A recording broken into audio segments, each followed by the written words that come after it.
꼭 알아야 할 어제의 뉴스. 청와대는 한병도 정무수석이 내일 이명박 전 대통령의 사무실을 찾아 올림픽 개폐막식 초청장을 전달한다고 밝혔습니다. 발표 뒤 바로 MB 측 인사들 사이에선 참석을 긍정 검토할 것이란 얘기가 흘러나왔습니다. 앞서 이 전 대통령은 올림픽 유치 사실을 강조한 바 있습니다. 평창 올림픽을 어렵게 유치를 했습니다.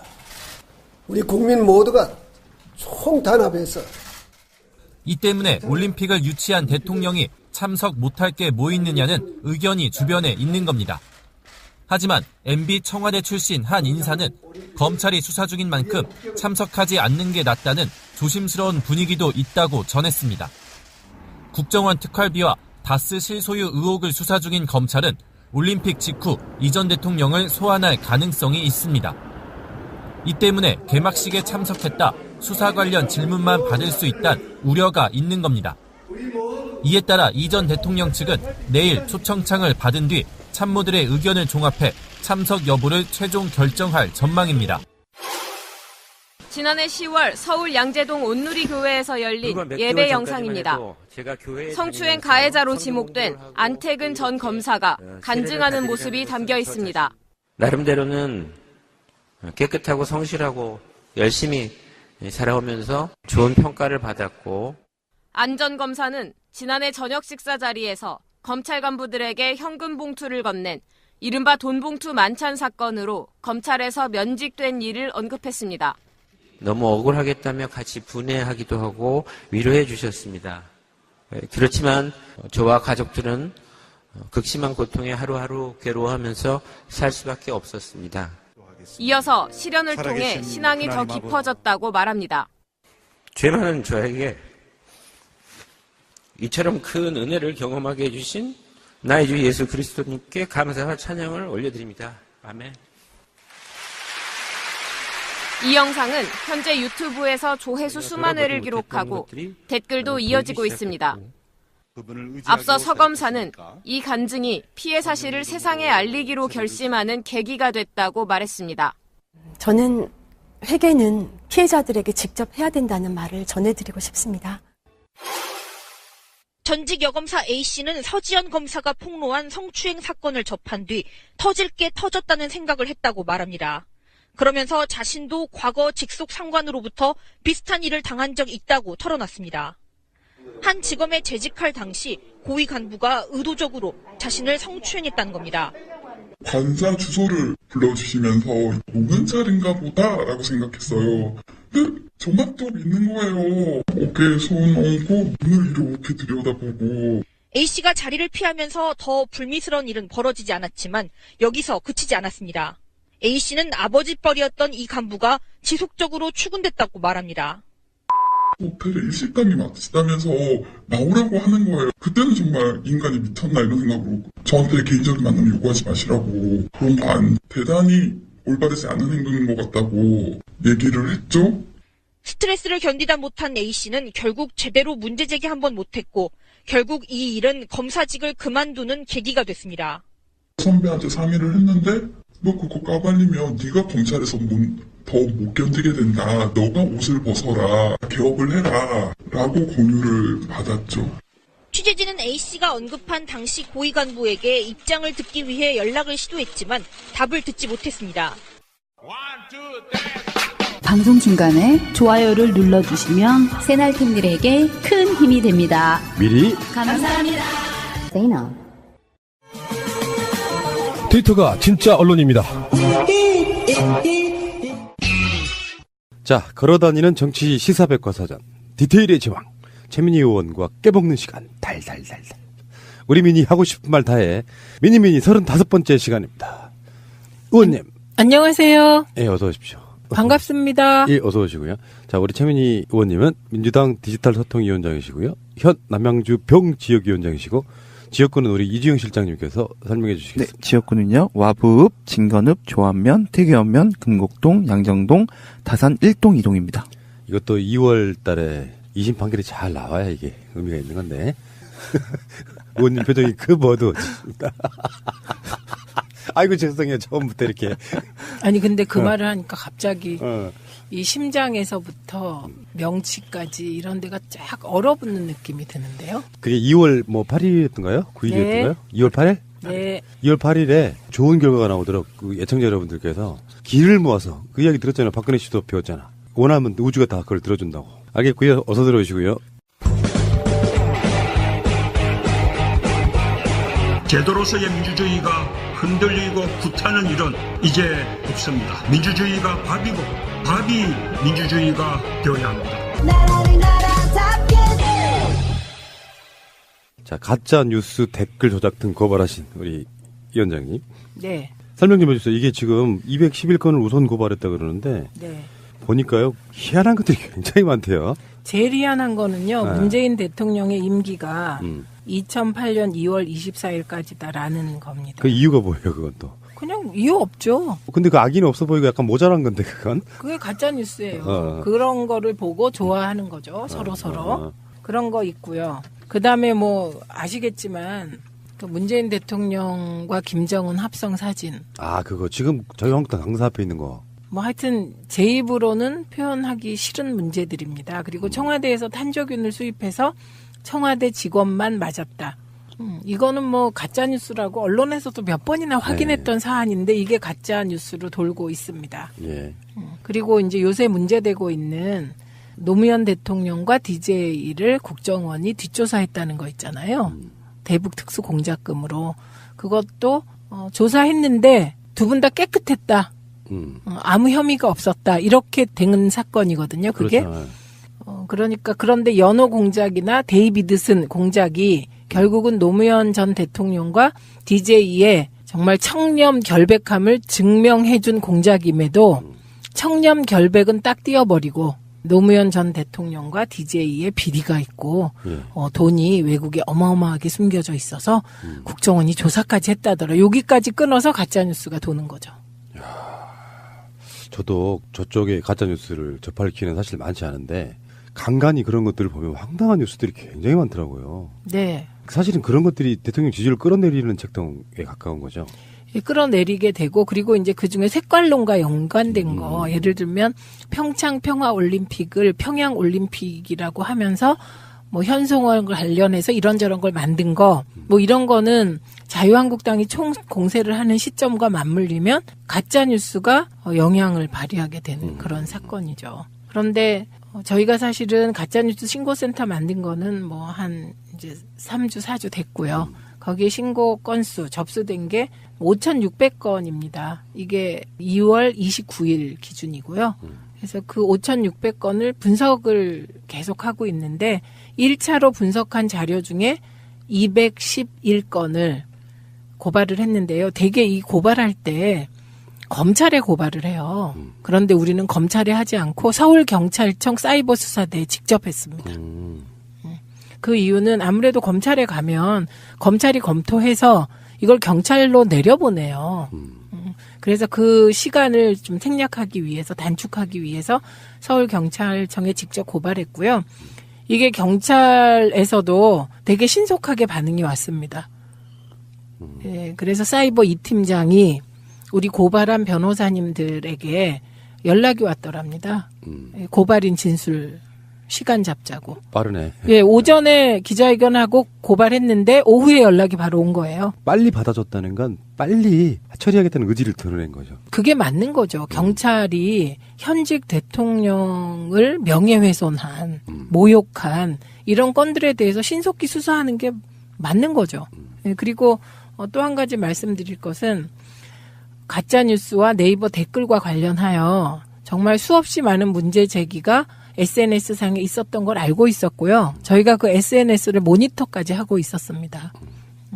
그런데 저희가 고발을 하려면 무조건 고발할 수가 없어요. 최소한의 요건이 되는 것들을 찾아야 되거든요. 그래서 그렇게 찾은 게 이번에 211건이었다. 이렇게 말씀드리고 그중에 한 11건 정도는 딱 떨어지는 것들입니다. 명백한 뭐 허위사실 명예훼손. 예. 그리고 저희가 이제 가짜뉴스 댓글 조작 법률 대책단 외에 가짜뉴스 댓글 조작 모니터단을 또 모집을 했어요. 그래서 그게 50여 명 이상이 들어오셨기 때문에 일단 구성된 모니터단과 함께 가짜뉴스 댓글뿐만 아니라 종편의 왜곡 보도에 대해서도 모니터를 하기로 했습니다. 그렇죠.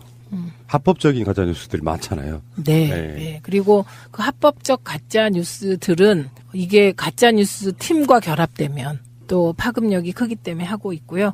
그런데 이 과정에서 드릴 말씀이 이번에 가짜 뉴스 대책단에 들어오신 변호사님들이 꼭 이름을 말씀드려야 돼요. 왜냐하면 자봉자봉 하는 거거든요. 그래서 단장은 조용익 변호사고요. 그다음에 이원호 변호사가 부단장이고요. 이현욱 변호사 들어왔고 홍정화 변호사, 강성민 변호사, 그리고 만주 변호사 2명이 여기 결합되어 있습니다. 만주 변호사. 최재성 정당발전위원장과 최민희 디지털 소통위원장, 만주 변호사입니다. 그런데 이 중에 이현욱 변호사님은 모니터단과 결합해서 모니터 단장까지 맡기로 했고요. 그다음에 홍정화 변호사는 30대 초반인데 시의원을 하고 계시는 변호사예요. 장래가 촉망되는 여성 변호사입니다. 그래서 이분들이 우리가 자봉 변호사단을 구성한 게 지난주예요. 이것도 구성하게 된 게 뭐 몇천 건의 고발이 신고센터로 접수됐는데 정말 죄송한 말씀인데 당의 법률 실무를 담당하는 변호사가 한 명밖에 없습니다. 아, 앞으로 좀 충원을 하셔야겠네요. 근데 충원을 못 한대요. 법적으로? 예, 정당법상 아하. 당직은 100명밖에 임명을 못 하게 돼 있다고 합니다. 그러니까 100명으로 당이 운영되는 게 되게 힘들겠죠. 그러니까 더 이상 충원이 안 되는 게 뽑을 수가 없는 거예요. 요거는 근데 또 정치 비용 측면에서 또 늘리자고 직접 말하기도 힘든 부분이 있네요. 네, 그래서 정말 당원과 지지자들께서 막 답답해 하실 때, 저는 더 답답했습니다. 제가 제일 답답했던 거는 제가 현역 의원이라면 9명이에요, 보좌진이. 그러니까 그 9명과 한 달만 싹 뒤지면, 이거 다 잡아낼 수 있거든요. 근데 저는 혼자인데, 진짜 답답했습니다. 예. 디지털 소통위원회 실제로 이렇게 속해 있는 다른 분들이 없으신 거예요? 그러니까 디지털 소통위원회가 밑에 디미국이 있습니다. 그 디미국의 직원이 6명이에요. 그 6명이 다 역할이 나누어져 있겠죠. 누구는 홈피 관리하고, 누구는 뭐 팟캐스트와 뭐를 맡고 있고, 또 누구는 웹 디자인만 담당하고, 누구는 총무를 담당하고, 누구는 대표님을 쫓아다니면서 뭐 페북도 하고 뭐 이런 것도 담당하고 역할이 다 있어요. 선이 엄청 부족하군요. 네, 그러니까 지금 이 가짜뉴스 법률 대책반을 지원하는 실무자는 우리 홈피 다 혼자 관리하는 분이에요. 그분이 이것까지 하고 있어서 고생하십니다. 네. 김용근 부장은 밤잠을 설치고 토요일 날도 우리 같이 나와서 일했고요. 일요일도 혼자 나와서 일했어요.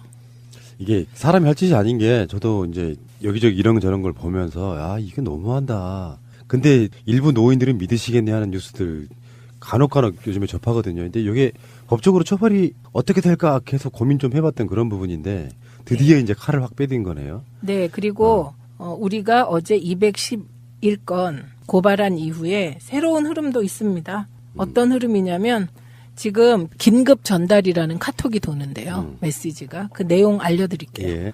이제까지 카톡에 전달한 선거 관련 내용과 정치에 관한 자료들을 금주중으로 전부 삭제하시기 바랍니다. 아울러 받은 정치 관련 자료들도 모두 삭제하시길, 꼭 삭제하시길 거듭 부탁드립니다. 또한 지인들께도 보내신 자료들을 삭제토록 알려서 조치하시기 바랍니다. 당분간 카톡 발송을 중단합니다. 그리고 앞으로 정부는 인터넷글 대항권 행사한다고 합니다. 이게 뭔가 주어수로가 안 맞죠? 아시는 지인들께 이 내용을 알려 지금까지 인터넷과 기타 카톡 등 모든 상황을 이번 주 안에 점검해서 삭제 정리토록 독려해 주세요. 걸면 걸린답니다. 네이버는 정부가 간섭 중이며 카톡도 곧 시행할 예정이라고 하니 빨리빨리 정리하시기 바랍니다. 이거는 그동안 가짜 뉴스를 유포한 것으로 추정되는 누군가가 지금 긴급 전달 방식으로 SNS에서 톡을 보내고 있습니다. 그러니까 반응이 온 거죠. 요즘에 네이버에서 그런 댓글 다시는 분들이 어제 고소고발 건을 보고 막 댓글을 지우는 게 지금 또 SNS에 또 화제예요. 막 지워가지고. 근데요, 의원님, 이거를 어느 세력이 하고 있다는 건 추정이 되잖아요. 추정할 뿐이지 이 부분은 이제 만약에 막 그 추적을 했는데 조직적으로 매크로를 돌렸다거나 조직적으로 악성 댓글을 만들어서 돌렸다거나 이게 밝혀지면 이거는 뭐 정말 큰일이죠. 제2의 이제 국정원 댓글 선거 개입 사건이 일어나는 거지 뭐. 네, 그렇죠. 한번 탈탈 털어야 됩니다. 저희도 너무나 명백한 사실, 허위사실. 이게 말도 안 되는 허위사실인데 허위사실하고 명예훼손에 정말 심각하게 해당되는 것들 저희들 자료 수집하고 있거든요. 우리도 지금 변호사를 고용을 했어요. 그래서 아주 뿌리를 뽑아보려고. 그런 측면도 있고, 뭐, 어쨌든 간에 가짜뉴스는 안 되는 거죠, 여러분. 그리고 진짜 중요한 건요, 이제 이게 한번 휙 돌아서 그렇게 고정관념이 박혀있는 사람들. 어차피 돌아버린 뉴스는 지워버리거나 이런다고 할지라도 그게 정정이 안 된 생체로 그냥 그 사람들 뇌리에 남아있거든요. 그쵸. 이게 더 문제라는 거고요. 그 다음에 이제 걱정하고 계신 네이버 관련해서도 1차로 미방위, 그러니까 과기정통위, 민주당 국회의원들과 원내 수석이 네이버 관계자들을 만났습니다. 지금 문제 제기하시고 계신 거 이제 몇 가지로 정리를 하셨을 텐데 이거 방송하신 적 있으시죠? 네이버 문제. 그래서 알고리즘 문제, 그다음에 댓글 정책 전환 문제, 그다음에 금치거 문제. 이 금치거 문제는 이시영 관련한 그 단어 검색어를 없애달라 그래서 네이버가 없애준 적도 있고요. 그렇죠. 그건 네이버의 정책에 따라 없앨 수도 있는 겁니다. 그런데 네이버가 지금 온갖 그 쌍욕, 여성 비하 이런 것들도 삭제를 안 하고 있습니다. 그래서 네이버 댓글이 지금 일배화되고 있다는 비난이 많이 솟구치고 있거든요. 근데도 가만히 있는 건데 이 네이버와 관련하여서도 저희가 어쨌든 기술적으로 검토를 지금 하고 있고 우선 매크로부터 고발 조치할 겁니다. 네이버가 왜 그러는지는 불공평하잖아요. 네. 박근혜 정권 때에 비하면. 네. 근데 청와대에 지금 수석도 한 분 계시는데 출신이 왜 그러는 건지는 분석해 보신 적 없어요? 왜 그러는지는 모르겠지만 발단은 압니다. 지난 국정감사에서 자유한국당의 몇몇 의원들이 네이버 알고리즘 문제를 제기했어요. 그리고 그 네이버 알고리즘 문제를 제기할 때 네이버 대표가 나가서 막 적극적으로 동조하고 그런 이후에 지금 네이버 알고리즘이 바뀌었습니다. 그 공감순 대 비공감순, 뭐 순공감순, 1대1에서 1대3 뭐 이런 문제. 그래서 말씀드리고자 하는 것은 제가 그동안에 굉장히 힘들었어요. 왜냐하면 당 구조는 뻔한데 제가 디소위원장이다 보니 SNS를 늘 보고 있잖아요. 그러니까 아주 비난이 막 솟구쳤는데 뭐 하냐 이렇게. 근데 당이라는 게 어쨌든 참 논의 과정이 길고 그래서 지금 하고 있는 신고센터와 가짜뉴스 댓글 조작 이 법률 대책하고 모니터는 그냥 디소위가 쿠데타 일으킨 거라고 생각하시면 됩니다. 예. 국민들 입장에서 속도 때문에 좀 속이 좀 터지는 부분이 있지만 또 그 과정을 거쳐야 되는 조직이라는 게 있는 것이고요. 고생하시고요. 저희도 함께 노력하겠습니다. 잠시 후에 오겠습니다. 지금 최대 논란은 홍준표, 김성태 등의 자유한국당 지도부의 밀양 화재 관련 막말들일 거라고 생각이 들거든요. 네. 이거는 이거는 뭐라고 표현해야 돼요? 저주? 저는 그냥 막말이 아니라고 봤어요. 저주의 발언이라고 봤는데요.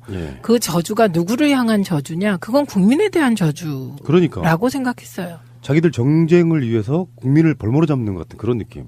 그리고 구정 앞두고 또 화재 사고가 날 것. 그래서 또 화재 사고 나면 내 말 맞았다 좋아할 겁니까? 죄송합니다. 진짜 이거 상상을 초월하는 거잖아요. 네. 문재인 후보 이렇게 비교를 해보면 답이 쉽게 나올 거라고 생각해요. 이런 말 못하죠. 이쪽 분들은. 상상할 수가 없죠. 그러니까. 이해할 수가 없고요. 그런데 더 이해할 수가 없는 게 뭔지 아세요? 언론의 태도예요. 만약에 추미애 대표님이 이런 말 했다고 생각해 보세요. 몇 날 며칠을 언론이 종편이 사설로 토론으로 패널 동원해서 씹지 않았겠습니까? 요즘에 언론 행태를 보니까 이런 말도 안 되는 엄청난 막말을 그냥 어떤 가치 판단 없이 그냥 실어줘요. 네. 그러면서 자기들끼리 지지고 볶고 싸우라. 막 즐기는 그런 느낌. 네. 그리고 그건 결과적으로 홍준표 대표를 봐주는 거죠. 정말 이분의 막말은 정말. 그리고 하는 말마다 거짓말이잖아요. 이낙연 총리가 어째야 된다는 등 세월호 참사 책임을 지면 이런 식이잖아요. 제가 그거와 관련해서는 할 말이 좀 있죠. 제가 밀양 화재가 났을 때 고향이잖아요. 저희 친정이 밀양 그러세요? 집안이에요. 그래서 엄마는 밀양 박씨. 밀양군 삼랑진읍 율동리가 제 호적에 오랫동안 제 호적 주소였거든요. 그러니까 밀양 그러면 느낌이 좀 다르죠. 아무래도 고향이니까. 그런데 밀양에서 화재가 났는데 걱정이 더 막 되잖아요. 그래갖고 막 보는데 또 갑자기 자유한국당에서 논평을 내기를 빨리 수습하자. 그리고 유가족도 위로하고 빨리 뭐 하자.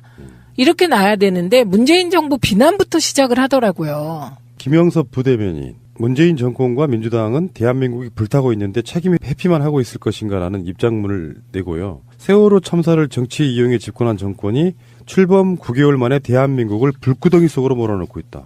이런 아유 진짜. 아니 그 말이 안 되는 논평들을 내기에 제가 그 생각해 보니 그 화재 현장에 도지사가 없더라고요. 그래서 왜 이런 큰 참사가 났는데 경남도지사는 안 보이지? 이렇게 트윗을 올렸습니다. 지휘권은 광역단체장한테 있는 것 같잖아요. 네. 근데 문재인 대통령이 현장에 내려가서 그 위로할 때 그 표정 보셨잖아요. 네. 아이고. 예, 정말 그 표정이 모든 걸 말해준다고 생각하고요.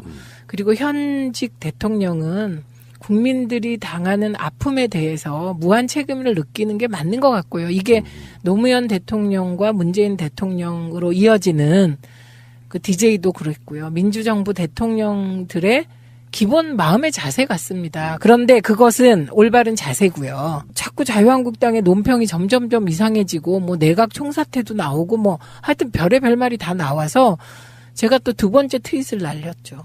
지금이 내 탓 할 때냐. 그래서 이게 살펴보니까 경남도지사가 홍준표 대표였는데 대선 나가느라고 경남도지사를 그만두면서 꼼수를 피워서 재보궐선거도 못하게 만들었더라. 그런데 기본적으로 소방직은 지방직이다. 그렇죠. 예, 그리고 그 소방에 대한 인사 등 모든 권한은 지휘 권한은 도지사가 갖고 있고 그런 거더라. 그리고 성남시에서 그 환풍기 사고 났을 때 그때 새누리당이 이재명 물러나라고 난리쳤잖아요. 그렇죠. 그런 논리라면 경남도지사하고 밀양시장한테 책임을 물어야지 왜 이러냐 이렇게 얘기를 하고 물론 저는 본 뜻이 온 힘을 다 모아서 지금 수습하고 대책을 마련해야 될 때 이런 그 유치한 우리가 논란을 해야 되겠냐. 그렇죠. 예, 이렇게 제가 썼어요. 너무 맞는 말인데 그걸 조선일보가 온 힘을 다하여 수습할 때 지금 이게 뭐냐 이 부분은 싹 빼고 이제 자유한국당 탓했다 이렇게 일보를 내보냈더라고요. 정쟁으로 지들이 몰아가는 거지. 그렇죠. 그러니까 이제 갑자기 자유한국당에서 또 논평을 내게 됩니다. 표창원, 최민희 남매가 자기들을 도와주고 있다며. 아이고. 그래서 저는 그걸 어떻게 읽었냐면 우리들의 지적이 맞았나 보다. 그렇지. 우리는 항상 반대로 해석하면 돼. 라고 처음으로 생각해 보았습니다. 난 항상 그렇게 해요. 그리고 표창원 의원은 원내니까 표적을 삼아도 되지만 불쌍한 낙선 원내인 저를 왜 표적으로 삼습니까? 그럼 유명한 거죠. 또 표적들로부터 제가 고영주로부터 고발당했습니다. 아이고. 제가 고영주가 문재인은 공산주의자다라고 강의에서 한 얘기를 그 녹취록을 폭로했잖아요. 19대 때. 그랬지. 예. 그런데 뭐 제 블로그에 고영주를 명예훼손하는 게 올라와 있었대요. 근데 사실 저 블로그 비번을 몰라요. 19대 때부터 했는데 그것도 다 실무자들이 하기 때문에 그렇구나. 사실 의원들이 블로그 비번이나 이거 알고 직접 올리는 일은 없고요. 블로그는 트윗은 직접 하지만 그래서 알고 보니 이주영 실장이 올렸나요 그거? 아닙니다. 제가 올린 건 아니고요. 이주영 실장이 비번 누군가에게 알려준 거죠. 네, 저희를 도와주던 이제 그래갖고 이제 전문가가 있어요. 그런 블로그나 이런 분이 대선 끝나고 난 다음에 제가 대선 때 이제 너무 열심히 일하는 걸 지켜봤다며 저를 도와주겠다고 해서 그러니까 제3자가 올린 거더라고요. 그게 무슨 얘기냐면 불임 사건 때 담당 검사셨대요. 그래갖고 이런저런 얘기가 있었는데 담당 검사인 건 맞잖아요. 그죠? 불임 사건. 예, 그래갖고 저는 그걸 보자마자 삭제했습니다. 왜냐면 제가 알고 나서 그대로 놔두면 그것도 명예훼손으로 또 걸까봐. 이중으로 걸릴까봐. 근데 되게 웃기는 상황이 발생했어요. 검사라면서 전화가 왔어요. 아주 좋은 목소리의 애띤 여성이었거든요. 전화가 왔는데 블로그에 무슨 글이 올라갔다는 거예요. 5월 며칠 날. 그래서 제가 저는 블로그에 글을 안 올려요. 그랬더니 그쪽에서 황당해가지고 그러면 나중에라도 안 보냐 해서 어머 바빠서 못 봤어요. 이렇게 된 거예요. 네. 그런데 바로 그때 제 앞에 그 글을 올린 사람이 앉아 있었던 거예요. 그래서 둘이 이제 이렇게 전화 통화하는 걸 보고 의원님 그거 제가 올린 것 같습니다. 이렇게 된 거죠. 그래갖고 제가 전화 통화를 하다 담당 검사에게 검사님 근데요 그 글을 올렸다는 사람이 지금 나타났다고 그러니까 황당해하면서 바꿔달라고 하더라고요. 그래갖고 그분이 조사받으러 나가기로 했어요. 아이고 이제 고소 고발이 난무하는 대한민국. 근데 오늘 보도를 보니까 경남 분들이 인터뷰하는 거 들었는데 홍준표가 진주의료원 폐쇄하면서 그때 막 다 쫓겨나가지고 네. 그 후로 1년도 안 돼 사망하신 분들이 40명이 넘어요. 그러니까 어떤 사람의 고의에 의해서 죽어간 분들이 이렇게 있는데 우발적인 사고로 최선을 다해서 막 수습하고 있는 그 정부에 시간이 충분히 지나고 상도 치르고 다 한 뒤에 뭔가 책임 소재를 따져서 그런 말 한다면 모를까. 그도 저도 아니고 오자마자 사실은 책임의 절반 이상은 본인한테 있는 사람들이 그 책임을 일방적으로 정부에 떠넘기고 있잖아요. 법안 뭐 하나 바꾸는 거 국회에서 협조 안 해주면 그것도 힘들고 관련한 예산, 뭐 소방 인력 증원 이런 것들이 대부분 다 그들의 반대로 지금 네. 잘 안 되고 있는 부분. 그리고 규제 같은 거 폐지한다고 해가지고 화재 무방비로 노출되게 만든 것도 자기들 세력들이면 이쯤 되면 자기들 책임이 현재까지는 90%가 넘는 거 아닙니까? 그러니까 우리는 그렇게 생각을 하죠. 그래서 생각나세요? 세월호 참사가 터졌을 때 민주당이 우리도 죄인입니다 그랬어요. 네. 기억나죠? 네. 네, 그때 뭐 우리 쪽 지지자들은 속이 터지셨을지 모르겠지만 그게 정치인의 기본인 거죠. 속마음 어떻든 간에. 네, 어쨌든 여야가 다 책임이 있는 거 맞죠. 예, 그런데 자유한국당은 논평의 수준이 해도 너무해요. 너무하고 더 웃기는 일도 있었잖아요. 그 유족들이 이제 말하자면 위로하러 가갖고 거기서 어떤 분이 소방법 반대했잖아요. 이렇게 얘기를 했잖아요. 그랬더니 민주당원이 여기도 있네 그랬잖아요. 네. 유족인데. 네. 그런데 그분이 민주당원이 아니었어요. 또 고소하면 되겠네. 그러니까요. 정말. 그런데 오늘 국회가 열리는데요. 예. 소방법 관련하여 3개를 처리한다고 합니다. 근데 그 내용들은 주로 시민 규제예요. 시민들. 그러니까 주차 문제 뭐 이런 건데 지금 이 화재 문제를 해결하는 것은 좀 근본적인 대책이 필요한 것 같습니다. 그래서 저는 이 과정에서 두 분을 소개해 드려야 하는데요. 하나가 김만수 부천시장. 다른 하나가 성북구청장, 서울 성북구청장인 김영배 청장이에요.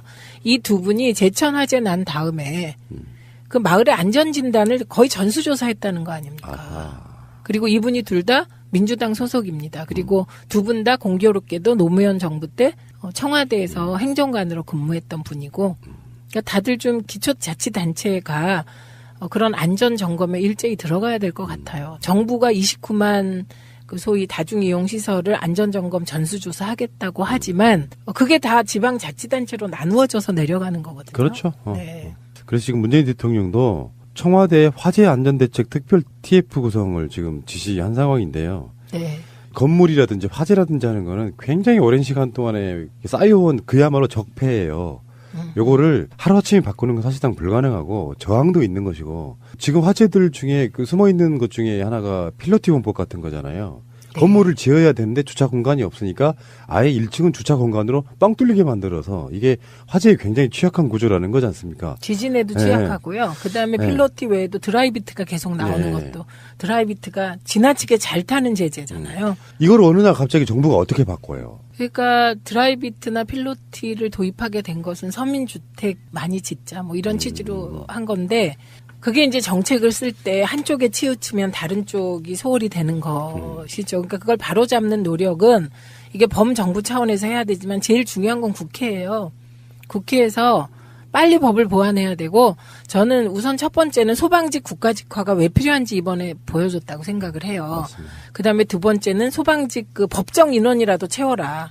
지금 60% 내지 70%밖에 법정 인원도 못 채우고 있잖아요. 법을 왜 안 지켜요? 충원해야죠. 그러니까요. 그게 예산으로 야당이 막기 때문이에요. 그다음에 제가 이번에 깜짝 놀란 게 대구 칠라병원에서 화재 났잖아요. 예. 한 명도 안 돌아가셨어요. 잘한 거죠. 그러니까 지자체마다 너무 소방 여건이 다른 거예요.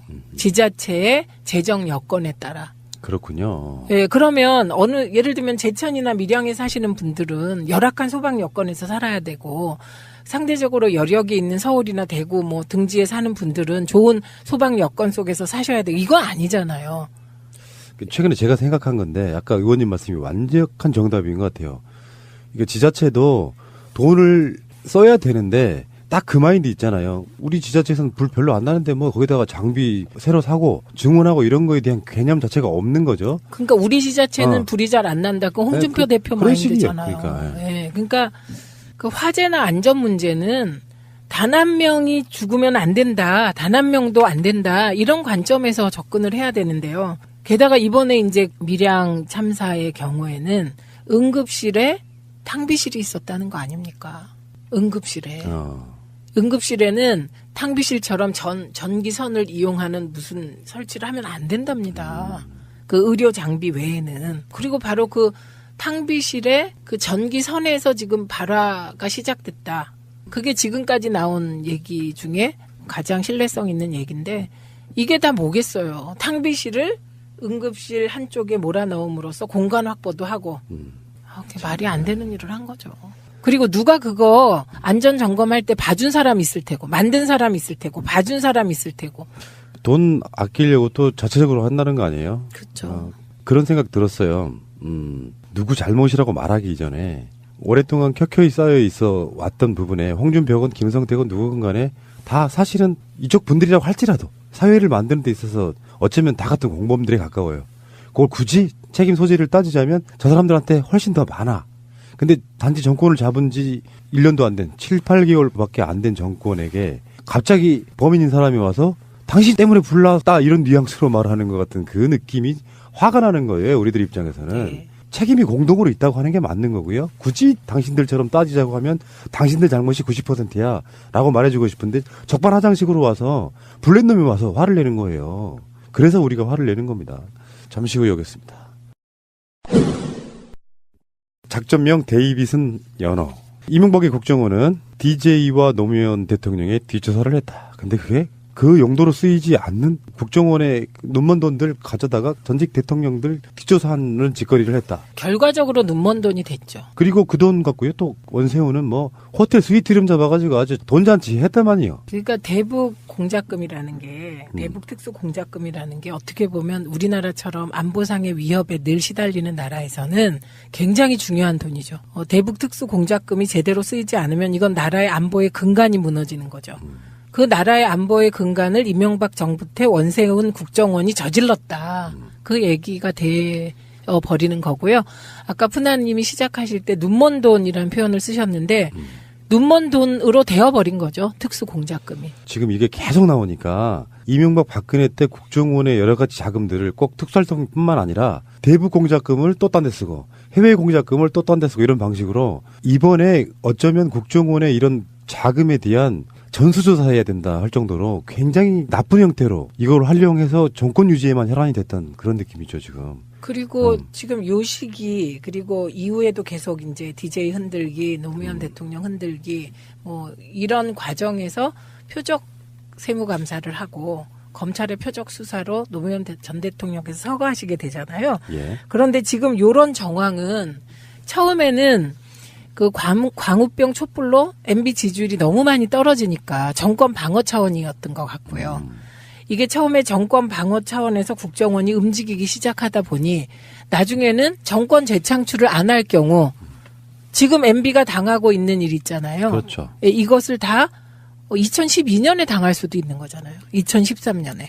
예. 그것을 막기 위하여 정권 재창출, 보수 정권 재창출, 다시 말해 박근혜 당선을 위해서 국정원과 권부가 총동원된 사건이 댓글 조작이죠. 할 수 있는 그 모든 걸 다 했다고 봐요. 예, 다 했고 이게 다 연결되어 있는데요. 국정원 댓글, 기무사 뭐 댓글, 군 사이버 사령부의 뭐 대선 개입 이것만이 있었던 게 아니잖아요. 남북 NLL 대화록 폭로. 그러니까. 예, 이게 뭐 다 연결돼 있던 그런 사건 같아요. 그러니까 우리가 이제 박근혜 대통령을 대통령으로 인정하지 않는 흐름이 있었잖아요. 그 흐름이 맞았던 것으로. 지금 이 국정원 특수활동비 등의 쓰임새를 보도를 보면 이제 기도 안 차는 거 있잖아요.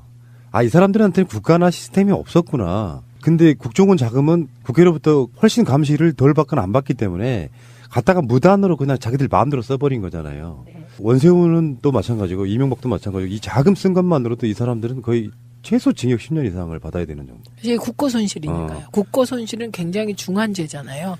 판도라의 상자를 여는 그런 느낌 아닌가 싶어요. 만약에 이거를 전수조사를 하게 되면은 정말 장난 아닐 거라는 생각 들지 않으세요? 그러니까 제가 지난번에도 말씀드렸는데 주진우가 폭로한 거 왜 MB는 고발 안 하냐.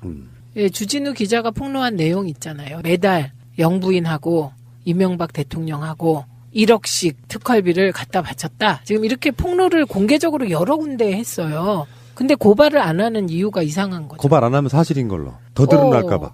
고발하면 그렇죠. 네. 더 드러날까 봐. 그리고 우리가 이제 이명박 대통령 재임 시기에도 문제가 됐지만 박근혜 대통령 초기에 박근혜 정부 초기에 문제됐던 게 김윤옥 여사의 한식 세계화 사업이었어요. 그게 예산이 되게 많이 배정됐었거든요. 그런데 성과가 없었다. 이런 지적을 받았거든요. 그 사람들은 성과가 없는 게 그 사람들의 프로젝트예요. 응? 성과가 없는 게 프로젝트라고.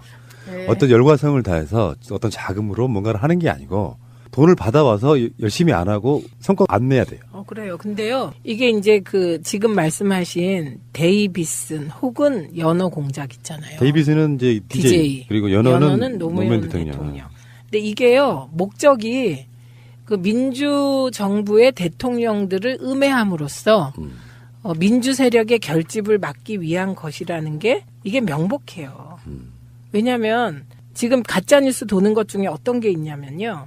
김대중 전 대통령이 수조 원 가량의 비자금을 해외에 차명 계좌로 보유하고 있다. 이거 가짜뉴스 엄청 많이 돌았거든요. 정말 오래된 이야기죠. 예, 그게. 오래된 가짜뉴스예요. 예, 그러니까. 그다음에 또 뭐가 있냐면요. 김 전 대통령이 한국 민주화 운동을 위해 미국 교포들이 모금한 수십억 원을 착복했다. 이 얘기도 오래된 가짜뉴스예요. 그다음에 또 대통령 재임 당시 이게 IMF 때니까요.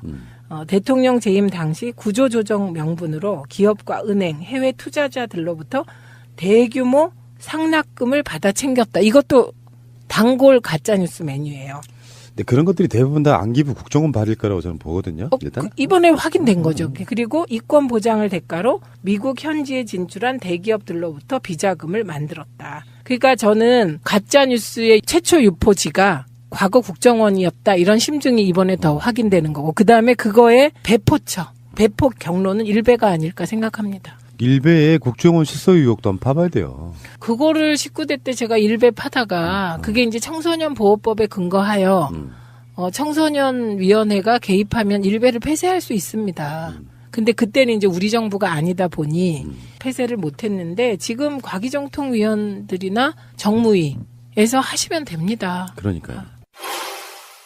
지난 2010년 서울 북부지검에서 근무하던 당시 이야기를 카메라 앞에서 꺼내는 일. 서지현 검사에겐 무엇보다 큰 용기가 필요했습니다. 주위에서 피해자가 직접 나가서 이야기를 해야만 너의 진실성에 무게를 줄 수 있다라고 이야기를 해서요. 그 이야기에 용기를 얻어서 이렇게 나오게 되었고요. 성폭력 피해자가 겪는 자책감. 결코 당신의 잘못이 아니다란 말을 하고 싶었습니다. 내가 무엇을 잘못했기 때문에 이런 일을 당한 것은 아닌가.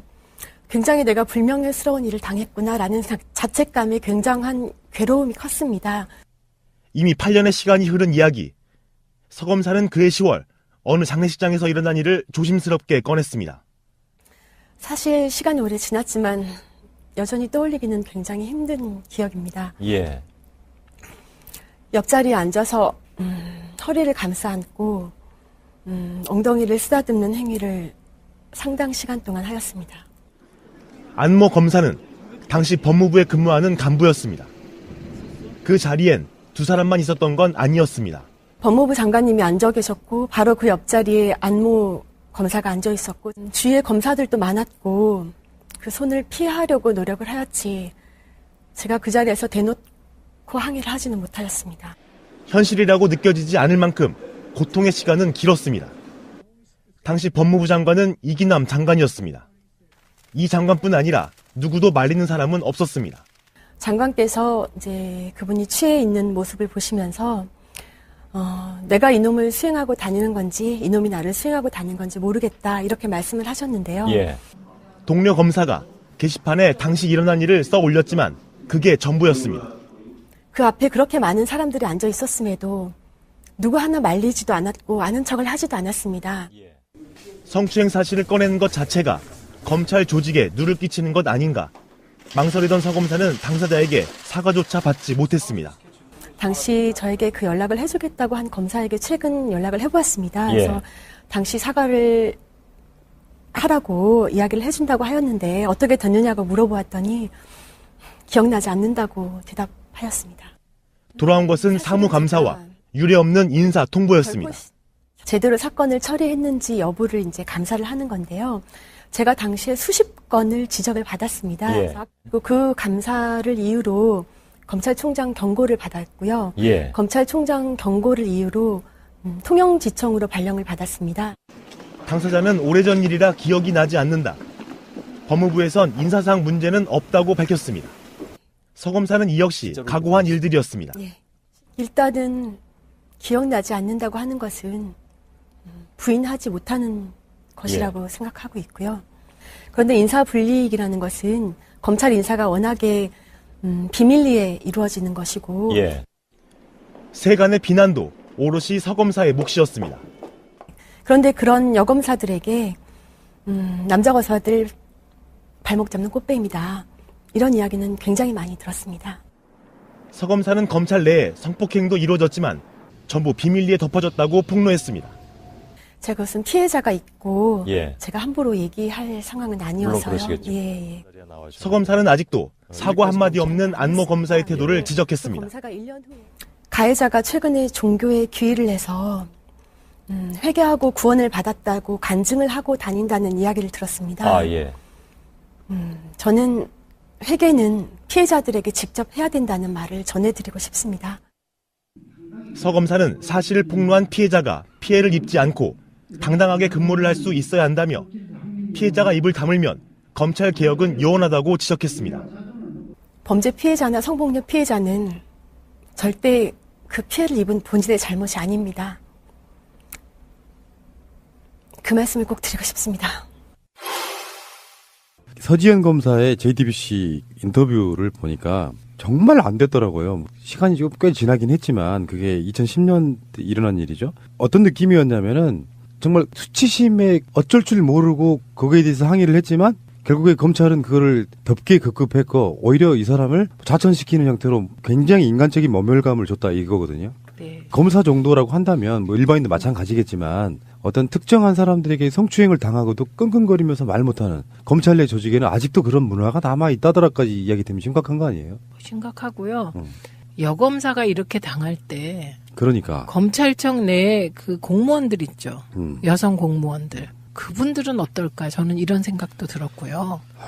그리고 검찰청 직원은 그나마 우리 사회에서는 여성이 검찰청에 들어갔다 그런 검사든 일반 공무원이든 출세한 분들이잖아요.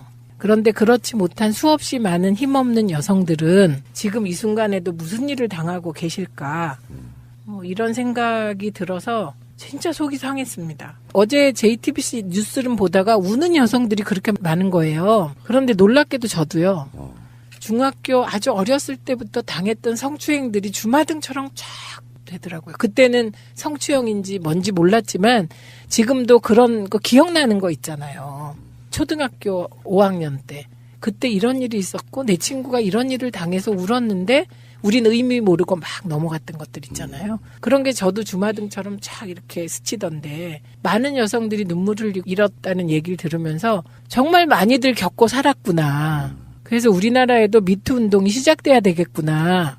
본격적으로. 저도 이제 뭐 이런 쪽 개념은 좀 있다고 자부해요. 뭐 관련한 일도 한 적이 있고요. 그런데 정말로 딸아이 한 명 낳아보니까 그게 골수에 베끼더라고요. 그러니까 세상의 모든 관계에 있어갖고 당하는 사람이 내 딸이거나 내 동생이거나 내 엄마이거나 내 아내이거나 이렇게 생각해보면 여성 자체를 그렇게 어떤 권력적 관계에서 느끼는 사람은 엄청나게 수치스럽거든요. 근데 그게 수치심이 상대방이 진정한 사과를 하면 어느 정도는 풀려요. 그런데 권력을 억압하고 좌천시켜버리고 말 못하게 하고 이 권력적 관계를 그게 좋아지기는커녕 지금도 계속되고 있다. 여기서 등장하는 서지현 검사하고 또 여기 관련한 임문정 검사도 있고 그리고 안태근 검사 그리고 최교일 자유한국당 의원 이렇게 연결돼 있어서 뭐 이 고리에 지금 방송 들으시는 분들은 대부분 다 아시겠지만. 근데 임문정 검사는 말하자면 잘못된 것을 바로잡기 위해서 늘 그 검찰청 내 곳곳에서 노력한 분 같아요. 얼마나 힘들었을까요? 그러니까요. 거의 막 막말 삿대질에 욕도 엄청 들었을 거예요. 네, 그럴 것 같고 저는 푸나님이 지금 딸을 낳으니까 그 말이 너무 공감이 가는 게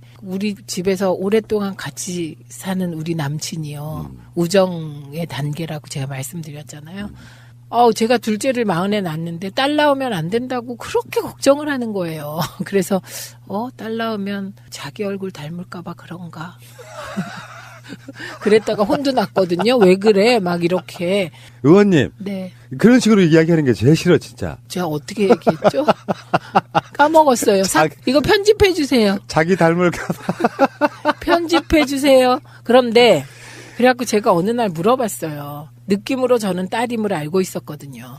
왜냐하면 둘째를 가졌을 때 인형만 보이고 예쁜 여자 옷만 보이고 그 길거리에 가도 여자애만 눈에 들어오고. 그게 있어요? 저는 그랬어요. 그래서 다들 아들 같다 그랬는데 저만은 딸이라고 확신을 했거든요. 그래서 제가 어느 날 아무래도 딸 같다고 얼마나 좋냐 그랬더니 이 험한 세상에 걔를 어떻게 키우냐고. 아이고, 그건 또 그러시다. 바꾸면 되지, 세상을.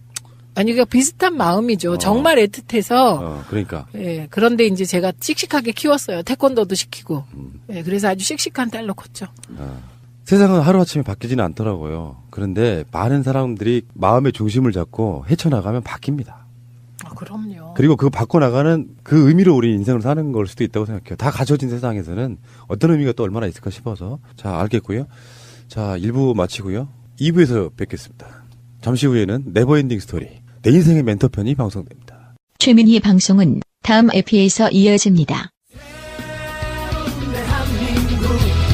완전한 대한민국 문재인과 손잡고 다시 하는 우리 대한민국. 끊지 마세요. 끊지 마세요. 아무 생각 없이 듣는 방송 새날의 네버엔딩 스토리 25번째 방송을 시작하겠습니다. 예. 벌써 25회가 됐네요. 얼추 이제 25회 정도면은 거의 6개월 정도 된 거죠? 얼추. 예, 그래서 6개월 동안 함께 하게 됐습니다. 자, 한 주 동안 어떤 일이 있었는지 우리 또 같이 함께하는 세 분의 출연진 분들과 얘기를 나눠보도록 하겠습니다. 저는 이제 진행하는 개그맨 김일희고요. 제 왼쪽에는 우리 약초님 자리해 주시고 계십니다. 예, 안녕하세요. 약초입니다. 네, 우리 약초님 뭐 한 주 동안 뭐 특별한 일 있으셨어요? 예, 추위에 벌벌 떨었습니다. 보일러를 안 켜셔가지고. 그건 아니고요. 네. 아파트에 네. 저희가 맨 끝줄이다 보니까 좀 찬바람도 많이 들었고 또 밑에 집에서 얼었다는 소식들이 있어서 빨래도 못 하고 뭐 이래저래 그 물을 못 내리는구나. 예, 물을 못 내리. 베란다 쪽으로 물을 못 내립니다. 예. 뭐 방송으로 할아버지가 경비원 하시거든요. 네. 지금 밑에서 얼어가지고 물이 역류하고 있으니까 세탁기 쓰지 마세요. 막 그러고 막 그랬었어요. 난 아파트는 안 그런 줄 알았는데 저는 예전에 우리 빌라 살 때만 그런 일이 있는 줄 알고 예, 밖에 그 수도에다가 열선 감고 신기해요. 예. 이게 부산에서는 사실 수도가 얼고 그런 일이 없으니까. 그렇죠. 예, 예. 그런 상상을 해본 적이 없거든요. 저도 제주도에 좀 살았다 그랬잖아요. 네. 그때 깜짝 놀란 게 수도 파이프가 노출이 돼 있는 거예요. 저희 집에. 네, 밖으로 노출됐으면 얼어요, 그게. 예, 근데 제주도는 안 오니까요. 그냥 노출시켜놓고 그냥 사는 거예요. 좋네요. 어쨌든 아파트도 이제 물이 얼 수 있다라는 좋은 정보를 주셨습니다. 감사드리고요. 거의도 저희는 빌라인데 별 차이가 없네요. 네. 자, 그리고 우리 마차님 자리해 주셨습니다. 안녕하세요, 마차입니다. 네, 마차님 근심 걱정을 좀 많이 덜어내셨나요? 큰 고민을 한번 얘기하셔가지고. 네. 네. 이번 주니까요. 네. 잘 하고 와서 또 후일담을 얘기를 해드리죠. 그래도 기대가 됩니다. 무용담. 무용담. 기왕이면 기분 좋게 성공담. 성공담으로 해서. 네, 스트레스 받을 때 제가 이마 두들기면서 알려드렸죠? 네. 두 손가락으로 이마를 두들기고 관자놀이 나는 나를 사랑한다. 나는 나를 아끼고 살아간다. 이렇게 힘들고 어려움이 있음에도 나는 나를 아끼고 살아간다. 하면서 골고루 얼굴을 두들겨주면 효과가 좋다고. 이런 게 있으니까 한번 많이 두들기시고. 자, 경락에도 도움이 됩니다. 자, 그리고, 정말 우리 겨울에, 산에서 내려온 3일 굶은 멧돼지 같은 모습의 우리 야수님 자리해주셨습니다. 안녕하세요, 야수입니다. 네. 지금 막 그냥 주민들한테 달려들 것 같은 표정이신데, 한 주 동안 잘 지내셨어요? 원래 약속이 많이 없는데 이상하게 지난주에 약속이 이게 계속 매일 있어가지고 추운데 정말 힘들었어요. 자꾸 나가야 되니까.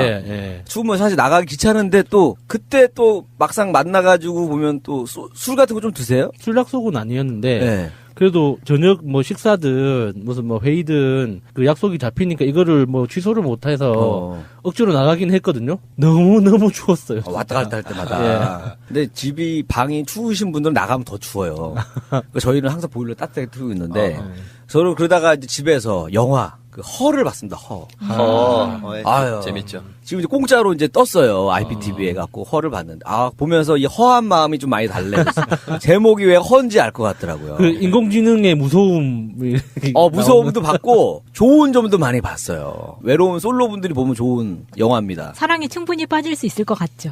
가능할 것 같아요. 저는 가능할 것 같아요. 가능할 것 같아요. 그리고 그 목소리가 스칼렛 요한슨의 목소리가 아주 그 목소리 주인공이 스칼렛 요한슨이에요? 귀로 팍팍 들어오죠. 어쩌지 딱 그 남자분이 그 침대에 누워가지고 통화할 때 아주 그 야한 대화를 서로 주고받았을 때 아주 흥미로웠어요. SNL에서 많이 그 패러디 했잖아요. SNL에서요? 예, SNL에서 그거 많이 따라했어요? 예, 그 폰에 막 혀 막 이렇게 내밀고. 빨리 AI 기술이 개발이 돼야 됩니다. 빨리 과학자분들 분발해 주시기 바라면서. 자, 오늘은 또 저희가 앞에 사전 토크랑 거의 또 관련 있게끔 오늘의 주제는 내 인생의 멘토입니다. 앞에 우리가 써둔 거랑 전혀 상관이 없는데, 자, 내 인생의 멘토. 과연 우리, 여러분들은 어떤 이야기를 풀어주실지, 한번 또 멘토의 이야기 한번 순서 한번 정해보도록 할게요. 자, 가위바위보! 자, 저하고 마차님 이겼고요. 아니, 뭡니까, 이거 매주. 무슨 뭐 6개월이 지났는데도 바뀌지가 않아. 똑같아. 우리 같이 갈래요? 1등 정해야 돼. 가위바위보! 제가 1등. 가위바위보. 네, 마차님 2등. 네. 약초님이 3등, 그 다음에 우리 야수님 4등이니까 순서를 정하도록 하겠습니다. 자, 이거는, 제가 2번 하겠습니다. 2번. 자, 2번. 우리 마차님 고르세요. 저는 오늘도 4번 하겠습니다. 4번. 자, 우리, 그러면 약초님. 그럼 오늘은 제가 한번 3번 해볼게요. 야, 웬일로? 야, 이거 당황스럽다. 축하합니다. 야, 우리. 1번, 4번을 벗어났어요. 아니, 야수님 좀 당황스러울 것 같은데, 이런 적이 없어가지고. 이게 첫 번째 제가 해본 적 있는지 기억이 안 나네요. 거의 없어요. 그러니까, 야수님 스타일이 남이 하는 얘기 듣고 영감을 받아서 터는 스타일인데. 네, 맞아요. 오늘은 선발로 먼저, 페이스메이커처럼 먼저 털어주셔야 됩니다. 네. 자, 시작하도록 하겠습니다. 아직도 SNS에서 문재인 대통령만 팔로우하고 계시다고요? 친절한 청와대, 활짝 열려 소통하는 청와대, SNS 청와대 공식 계정으로 더 가깝게 만나세요. 트위터, 페이스북, 인스타그램과 카카오톡 플러스 친구에서 대한민국 청와대를 검색하고 친구가 되어주세요. 문재인 대통령과 청와대의 일정과 정책, 생생한 현장 사진들과 청와대 사람들의 뒷이야기까지 가장 빨리 만나볼 수 있습니다. 청와대 홈페이지 즐겨찾기도 잊지 마세요. 멘토라는 주제를 듣고 이렇게 생각나는 분들이 몇 분 계셔가지고 이게 저는 그분들을 일일이 다 조금씩이라도 이야기하고 싶다는 생각을 했어요. 그런데 그러기에는 사실 이렇게 귀한 시간이잖아요. 들으시는 분들도 귀한 시간이고 하니까 가장 중요한 딱 한 사람 이렇게 하는 게 가장 좋지 않을까. 이렇게 생각했는데. 그러니까 러브 액츄얼리처럼 막 옴니버스로 막 여러 개 나오는 게 아니라 딱 한 사람의 포커스를 맞추겠다 이거죠. 예. 저의 멘토 이야기를 하기 전에 저는 이 멘토라는 말 자체에 가지고 있는 우리들의 어떤 고정관념이 저는 마음에 안 들어서 그 이야기를 잠깐 하고 싶어요. 대표적으로 저를 멘토라고 여기저기 떠들고 다니는 친구들이 몇 명 있거든요. 내 인생의 멘토는 야수야. 그러니까 다른 사람한테 저를 소개할 때 제가 이제 멘토처럼 생각하는 사람이다. 안 그러면은 스승의 날에 선물 보내고 이런단 말이에요. 친구인데도요? 아니, 동생이죠. 동생이? 네, 동생인데, 그러지 말라고 저는 강력하게 욕을 해주거든요. 근데 돈으로 줘라. 선물 보내지 그런 말고. 뜻이 아니라, 그러니까, 멘토라고 누군가를 규정하는 순간, 그러니까 자기를 제약시키는 거거든요. 그러니까, 저 사람한테는 저런 게 배울만 하구나. 저 사람은, 나한테 없는 저런 점을 가지고 있구나. 그러면 이제 물어보고 배우고, 어느 정도 내가 그 사람을 흉내낼 수 있고, 비슷하게 간다. 그러면 끝이에요. 근데 그거를 이렇게 당신은 나의 멘토야. 그래서 나는 언제까지나 당신을 멘토로 모시겠습니다. 이거는 굉장히 그러니까 멍청한 짓이에요. 나는 언제든지 성장할 수 있단 말이에요. 그런데 미리부터 나의 한계를 저 사람한테 딱 가둬놓는 짓이거든요. 더 뛰어넘을 수도 있는데 스스로가 그 사람 밑이라고 인정하는 거다. 그러니까 개념적으로 그렇게 자기를 가둬놓을 필요가 없는 거예요. 근데 이제 그렇게 해서도 나중에 뛰어넘는 분들도 가끔 있긴 있더라고요. 예. 보면은 그러니까 나의 스승입니다. 멘토라는 건 그러니까 일시적으로 잠깐 저 사람한테는 저런 게 배울 게 있구나. 그러면 그 사람은 나의 멘토가 되는 거고, 그래서 그게 어느 순간 머릿속에서 사라졌어. 그럼 끝나는 거죠. 근데 그 친구를 좀 더 만나보셔야 되는 게 왜냐면 이럴 수도 있어요. 그 친구가 5명의 친구가 있는데 애도 나의 멘토입니다. 애도 나의 멘토입니다. 애도 나의 멘토입니다. 다 이렇게 소개하면 부담 없는 거예요. 나 지금 속고 있는 건가요? 너무 부담을 가지시는 거예요. 지금 다 멘토 만나는 분마다 다 멘토라고 하시는 분일 수도 그래서 있는데. 저는 그런 멘토라는 어떤 우리나라에서는 이렇게 뭐 컨설팅 업계에서 멘토 멘티 시스템을 통해서 뭐 이렇게 좀 돈을 울고 먹는 그런 프로그램들이 있단 말이죠. 그래서 저는 맞아요.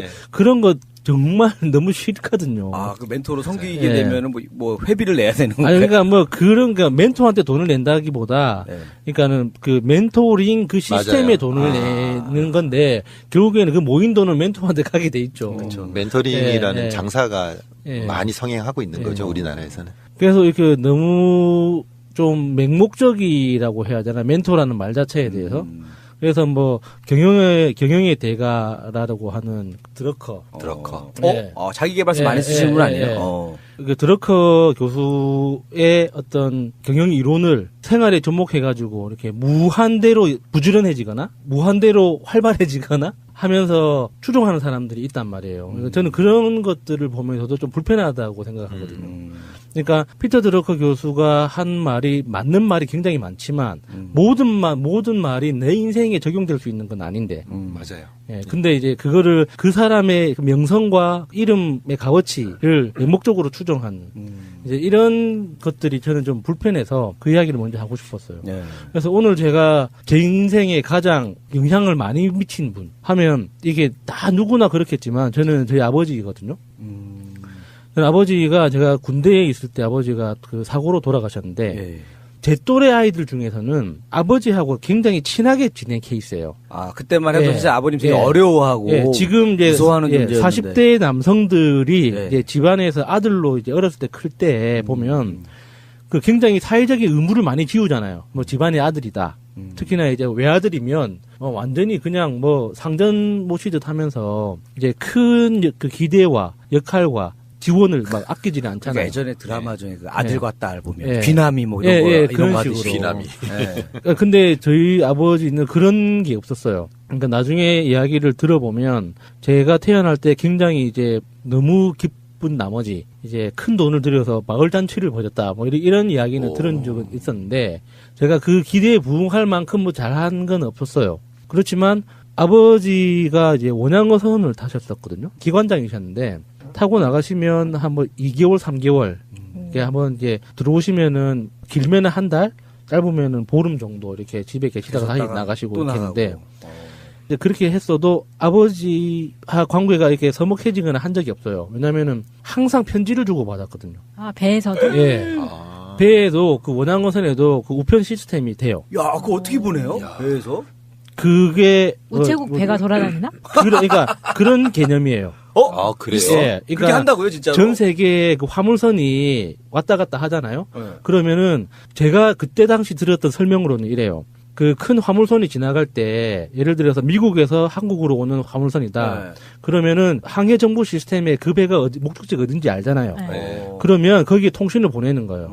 그러면 이제 모든 배에는 그 작은 그 보조 선박들이 있잖아요. 거기서 이제 우편물을 모아서 건네주는 거예요. 그러면은 그 배가 이제 입항해서 우체국이 알아서 와서 이제 수거해가는. 좋네. 매점도 해도 되겠다. 초코파이 얼마예요? 그런 식으로 해요. 진짜? 그래서 우리나라에서 그 아버지한테 뭔가 물건을 보내고 싶잖아요. 그러면은 그냥 그 선박회사에 보내고 싶다고 해서 그 물건을 갖다 놓기만 하면은 자기들 네트워크 안에서 알아서 이렇게 배송이 되는 거예요. 잘 돼 있네요, 생각보다. 그게 한 3, 40년 전이니까 굉장히 이게 국제적인 네트워크라는 건 오래된 것 같아요. 그러면 아버지가 멀리 나가셨어요? 뭐 막 대서양 막 이렇게? 대서양 쪽으로 나가신 적도 있고. 주로 참치 잡으셨겠죠. 맞아요. 일반적으로. 그렇게 하셨는데, 그러니까 아버지가 항상 편지를 중심으로 이제 대화를 했기 때문에 어렸을 때는 그게 너무너무 불편했어요. 왜냐면은 아버지가 조사를 제외하고는 다 한문으로 아 진짜? 적어서 보내셨거든요. 아빠의 편지를 읽기 위해서 그래서 편을 뒤져야 하는. 아버지 편지가 오잖아요. 그러면 누나 둘이랑 셋이서 이제 딱 식탁에 모여가지고 이제 각자 옥펜을 찾는 거예요. 그래서 그 한자 밑에 한글로 이제 의문을 서로 이제 딱 달아서 돌아가면서 우리가 제대로 이해한 건지 서로 확인하고 그렇게 한번 해석이 끝나고 나면 그 다음 뭐 하겠습니까? 답장을 써야 될 거 아니에요. 그러니까 한문으로 써줘야 되는 거예요? 그건 아니에요. 그건 아니에요. 그건 다행이네. 이 답장 쓰는 게 진짜 너무 힘들었어요. 이렇게 어렸을 때 아버지한테 할 말이 뭐가 있어요. 돈 좀 많이 주세요. 뭐 저는 뭐 하고 싶어요. 뭐 이런 거잖아요. 그렇죠. 그런데 이제 아버지가 보낸 편지에는 무슨 뭐 사자성어에 얽힌 유래, 뭐 지금 우리나라 정치 상황이 왜 이렇게 생겼고 그게 그 당시에? 과거에는 이런 일이 있었는데 그 일 때문에 지금 이런 일이 생기고 있으니까 공부를 해봐라. 이런 내용이 많았었거든요. 편지 잘 보고 하세요. 그 난중일기만큼 값어치가 있는 것 같아. 그러니까. 역사적으로 또 가치가 있습니다. 그러니까 아버지의 편지에 대항하기 위해서라도 비슷한 내용, 예를 들어서 아버지가 무슨 사자성어에 대해서 이야기를 하셨어. 그러면은 그 책을 읽어봐야 될 거 아닙니까? 그러면 그걸 찾아보고 누나들하고 이제 같이 보는 거예요.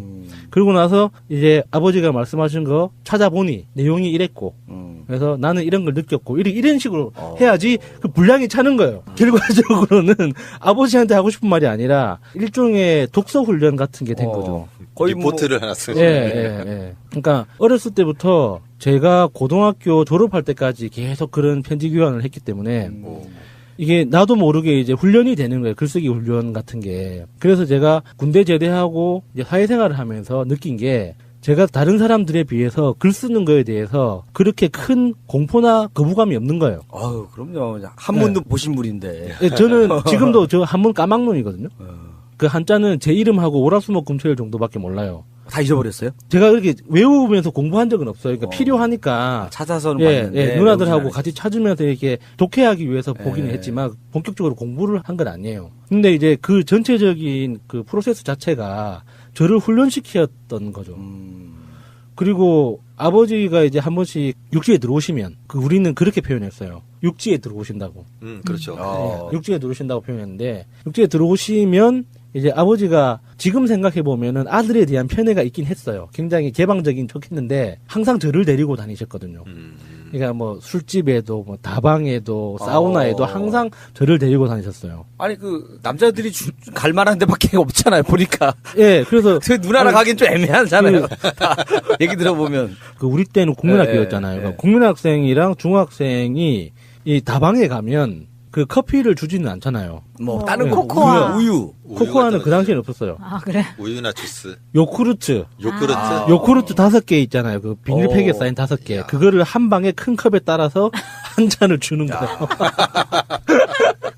그러면 아버지 친구분들하고 이야기하고 있으면 저는 옆에서 그거 홀짝홀짝 마시고 있으면 그 다방 이모가 다 먹으면 한 잔 더 이렇게 하고 요구르트 10개. 예. 아버님 오시면은 장은 아주 튼튼해지셨겠어요. 그러니까 아버지 오실 때마다. 황금똥. 예. 그럴 것 같아. 그렇게 하기도 했고 이제 6학년 때부터 아버지가 술을 주셨거든요. 초등학교 6학년 때. 예, 6학년 때부터 그 아침 식사 때도 꼭 소주 한 잔을 주셨어요. 와, 아침에도요? 예. 식사 때 먹는 술은 괜찮다고 하셔서. 아니, 보통 그래도 점심에나 이렇게 하는 건 몰라도 아침부터 네, 그렇게 술을. 드셨어요. 예. 아버님은 더 많이 드시고요? 아니, 아버지도 그거 한두 잔 정도 드셨어요. 한두 잔. 아침부터 장 소독을 일단 하고 시작. 근데 그때 배웠던 아버지하고 술을 되게 많이 마셨거든요. 6학년 때부터 시작해서 대학교 때도 아버지랑 술을 되게 많이 마셨는데 아버지가 항상 강조하는 게 그거였어요. 그게 맞는 말인지는 모르겠는데 아버지 말씀이 술주자가 물수자에 닭볕을 주자가 합쳐져서 술주자가 된 건데 그게 무슨 뜻이냐면 술은 닭이 물을 마시듯이 한 방울씩 한 방울씩 먹어야 된다는. 그래서 그렇게 오랫동안 즐기는 게 술이라고. 그래서 좋네. 절대로 이렇게 무식하게 한 잔에 탁 털어놓고 하는 그렇게 술 마시면 안 된다고. 근데 원래 배 타시는 분들은 막 술 잘 드시잖아요. 대병으로 드시죠. 그러니까 그런 생각을 가지신다라는 게 되게. 근데 아버지는 항상 그렇게 말씀해 주셨어요. 그래서 이렇게 술 마실 때 꺾어 먹는 거를 우리나라 술 문화에서는 굉장히 안 좋게 생각하잖아요. 그래서 사람이 이렇게 원샷 해야지 이렇게 뭐 장판 깐다. 뭐 꺾어 먹는다, 뭐 되게 하는데 저는 그게 어렸을 때부터 무려 6학년 때부터 습관이 돼가지고 이게 원샷을 하면 불편해요. 그 스포이드로 드시잖아요. 술을 드실 때. 그래서 한 방울씩 이렇게 떨어뜨려서. 다음부터 갖고 다닌다. 이제 그렇게, 그러니까 여러 면에서 이제 저한테 영향을 많이 미쳤는데, 그러니까 겉으로 드러나는 것 중에 저한테 크게 영향을 미쳤던 게 그거예요. 걸음걸이. 그러니까 어렸을 때 아버지한테 걸음걸이에 대해서 정말 잔소리를 많이 들었거든요. 그게 뭐냐면 절대로 팔자걸음을 걷지 말라는 거였어요. 그러니까 팔자걸음은 사람의 품격이, 그러니까 외모에 드러날 때 가만히 서 있을 때는 모든 사람이 똑같기 때문에 어떤 사람이 귀한 사람인지 모른다. 그런데 걷기 시작하면 그 사람의 모든 게 드러나기 시작하는데 팔자걸음은 가장 안 좋은 걸음이라고 아버지가 그걸 굉장히 강조하셨어요. 그러니까 그 걸음걸이가 그러면 습관이라는 거네요. 예. 나는 타고난 건 줄 알았더니 그게 예. 아니네. 그래서 아버지랑 걸을 때는 항상 그 게임하듯이 그 보도블록 있잖아요. 예. 보도블록에 이제 그 이게 네모칸. 이게 네모칸에 예. 한 발 한 발을 맞추는 것처럼 이렇게 연습하듯이 게임하듯이 그렇게 같이 다녔었거든요. 그래서 그게 굉장히 불편한 노력이었다면 이제 습관이 안 됐겠지만 아버지가 너무나 크게 강조를 한 부분이니까 이제 아버지가 안 계실 때도 자꾸 생각이 나는 거예요. 이 보도블록을 보면 저 선에 내 안쪽 발꿈치를 맞추고 이렇게 걷는 그게 그 노래 생각나네. 생각이 난다. 홍시가 열리면 뭐 있잖아요. 우리 엄마가 생각난다고. 난 그 가사가 되게 좋은데 이제 보도블록 보면 이제 아버님이 생각나신다고 하니까 그 바닥에 있는 돌 보면. 그래서 저는 지금 이제 제 걸음걸이가 굉장히 좋다고 생각하거든요. 사람들 오늘 나갈 때 한번 잘 봐야겠네, 유심히. 사람들이 팔자 그림을 걷는 사람들은 저는 눈에 확 보여요. 그러니까 안 좋은데, 그러니까 왜 안 좋은지는 아직 몰라요. 근데 신발 장사 하시는 분들도 그렇게 말씀하시더라고요. 팔자 걸음 걸으면 신발이 안 좋게 안 이쁘게 이렇게 달아진다고. 그리고 말씀하시더라고요. 허리가 안 좋아요. 그러니까 걸음걸이 안 좋으신 분들이 허리가 다 아파요. 보면. 예. 그리고 팔자 걸음 걷는 대표적인 직업이 건달분들이잖아요. 건달분들 다 안 좋단 말이에요. 뭔가 그게 좀 힘들고. 예. 그래서 마지막으로 아버지가 저한테 가장 크게 영향을 미친 거 마지막에 이제 지금 생각해 보면 아버지가 정말 훌륭한 분이었다고 생각되는 게 정말 시대를 앞선 페미니스트인가요. 어렸을 때 저는 누나들의 그 체육복 운동화 빨래를 제가 했어요. 이야, 착한 동생. 그리고 설거지, 집 청소 제가 했거든요. 그러니까 당연히 그렇게 하는 건 줄 알았어요. 어렸을 때부터 예를 들어서 이런 거지. 그러니까 안 하다가 갑자기 이렇게 시킨 게 아니라 정신을 차려보니 내가 하고 있었던 거예요. 가족들이 당연히 이거는 저 막내목 해가지고 누나들 체육복은 당연히 막내가 빠는 거고. 원래 그 당시만 해도 원래 그게 아닌데 반대인데. 누나들이 해야 되고 뭐 하는 거야? 너 이거 네가 왜 해? 누나가 네가 좀 해줘 막 이럴 때였잖아요. 그래서 그 엄마 없을 때는 제가 누나들 밥 차려주고 설거지도 내가 이거까지는 너무 오바 같은데. 그렇게 했었어요. 그래서 누나들 뭐 라면 끓여주고 뭐 떡볶이 만들어주고 하는 것도 제가 했었거든요. 착하다. 그러니까 착한 게 아니야. 들어봐. 그러니까 착한 게 아니야. 나중에 이제 고등학교 가서 알게 된 거예요. 나만 이렇게 살았구나. 나만 이렇게 사는구나. 이빨 삐뚤어져가지고 그때부터 폭주고 막 술, 담배 막 그런 영향도 있었던 거예요. 집안일에 삐뚤어져가지고. 보통 우리가 그 섬노예 뭐 이런 얘기 많이 했는데 집노예 알고 봤더니. 근데 나중에 고등학교 졸업하고 나서 아버지랑 이제 술 마시면서 그런 이야기를 했는데 나 정말 억울하다고. 왜 나만 우리 집만 이랬냐. 다른 집들은 그 아들은 다 이렇게 뭐 대접받고 귀하다고 물도 못 묻히게 하는데 내가 빨래 다 하고 누나 운동화 내가 다 빨고 막 이렇게 하니까 남자가 할 일, 여자가 할 일 이런 거는 없다. 그러니까 할 수 있는 사람이 하는 거고 몸이 더 건강하고 더 센 사람이 더 힘든 일을 하면 되는 거지. 이게 힘든 일은 여자가 하고 뭐 이렇게 빨래는 여자가 하고 그러면 남자는 뭐 돈 벌어오면 돼? 그럼 너는 돈도 안 버는 놈이 집에서 뭐 할래 그러면은 집에서 들어오면 안 되지. 그러니까 저한테는 바로 받아줬죠. 우리 집에서 가장 힘세고 건강한 건 아버님이십니다. 그러니까 오실 때마다 좀 하시죠. 뭐 이 자식아 하면서 막 땀이 날라오고 그러니까 아수라장 되는 거예요. 아버지 들어오시면은 항상 했던 게 있어요. 집안 대청소 같은 거 있어요. 아버님이 다 하셨어요? 오시면 다 하셨어요. 힘드실 텐데도. 세탁도 청소하고 뭐 욕실 청소 있잖아요. 이런 거 다 아버지가 하셨거든요. 그러니까 아버지가 직접 그렇게 하시니까 나중에 이제 반박할 말이 없는 거예요. 그러니까 가사노동이라는 그 개념에 대해서 굉장히 이제 앞선 생각을 저한테 심어주신 거예요. 이게 가사노동을 분담해야 된다라고 하잖아요. 그 말 자체가 어떤 성적 구분이 있는 거거든요. 가족이 다 같이 하는 얘기인 거죠. 그래서 제 조카한테도 어렸을 때부터 그랬어요. 그러니까 6살, 7살 때도 설거지가 생기면은 일부러 조금 남겨놔요. 그래서 마무리를 직접 하라고 애들한테. 그러니까 이게 우리가 한 가족이 같이 밥을 준비하고 이 마무리까지 하는 게 우리 모두 하는 거지. 누구는 밥 차리고 치우고 누구는 앉아서 먹기만 하고 누구는 뭐 누워서 땡땡거리고 있고 이거는 정말 아닌 거거든요. 근데 그게 아버지가 어렸을 때부터 그러니까 몸으로 저한테 심어주신 거죠. 정말 충격적인 거는 가장 상남자라고 하시는 분들이 이제 약간 좀 뱃사람 분들인데 그 의식을 갖고 계시다라는 게 너무 쇼킹해요. 아버님이. 앞서 나가셨네요. 시대를 앞서 나간 페미니스트라고 저는 생각하고 그러니까 제 인생에 영향을 미친 게 이렇게 굉장히 좋은 흔적으로 남아 있어서 돌아가셨지만 이렇게 기회가 있으면 이렇게 자랑을 합니다. 내 인생의 멘토는 이제 아버님으로 생각하시는 거군요. 네, 감사합니다. 당 구조는 뻔한데 제가 디소위원장이다 보니 SNS를 늘 보고 있잖아요. 그러니까 아주 비난이 막 솟구쳤는데 뭐 하냐 이렇게. 근데 당이라는 게 어쨌든 참 논의 과정이 길고 그래서 지금 하고 있는 신고센터와 가짜뉴스 댓글 조작이 법률 대책하고 모니터는 그냥 디소위가 쿠데타 일으킨 거라고 생각하시면 됩니다. 예. 국민들 입장에서 속도 때문에 좀 속이 좀 터지는 부분이 있지만 또 그 과정을 거쳐야 되는 조직이라는 게 있는 것이고요. 고생하시고요. 저희도 함께 노력하겠습니다. 잠시 후에 오겠습니다. 지금 최대 논란은 홍준표, 김성태 등의 자유한국당 지도부의 밀양 화재 관련 막말들일 거라고 생각이 들거든요. 네. 이거는 이거는 뭐라고 표현해야 돼요? 저주? 저는 그냥 막말이 아니라고 봤어요. 저주의 발언이라고 봤는데요. 그 저주가 누구를 향한 저주냐? 그건 국민에 대한 저주라고 생각했어요. 자기들 정쟁을 위해서 국민을 벌모로 잡는 것 같은 그런 느낌. 그리고 구정 앞두고 또 화재 사고가 날 것. 그래서 또 화재 사고 나면 내 말 맞았다 좋아할 겁니까? 죄송합니다. 진짜 이거 상상을 초월하는 거잖아요. 네. 문재인 후보 이렇게 비교를 해보면 답이 쉽게 나올 거라고 생각해요. 이런 말 못하죠. 이쪽 분들은. 상상할 수가 없죠. 그러니까. 이해할 수가 없고요. 그런데 더 이해할 수가 없는 게 뭔지 아세요? 언론의 태도예요.